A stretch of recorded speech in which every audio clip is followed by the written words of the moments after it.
Isang exciting adventure para sa mga nangarap na kabataan ang pagsabak sa blind auditions ng The Voice Teens. Kaya naman panay ang pag-capture nila ng special moments sa kanilang pinagdadaanang journey. Makapture naman kaya ang susunod na teen artist ang puso ng coaches?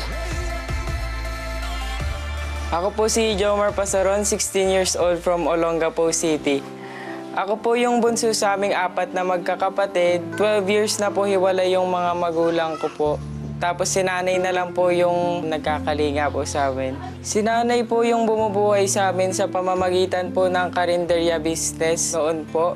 Kaso napansin ko po na parang nahihirapan na po siya kasi po apat po kaming nag-aaral noon at sabay-sabay po. Kaya po naisipan ko na magsakripisyo para hindi na rin po mahirapan sa gastusin yung mama ko.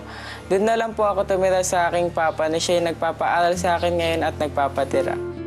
Si Jomar, kahit na magkalayo kami, palagi siyang nag-aalala sa akin. Pagka wala po siyang pasok sa school, magkakasama po kami umuwi siya. Alam ko po yung hirap ni nanay sa gusto niya po sa aming magpaaral at makatapos kami ng pag-aaral po.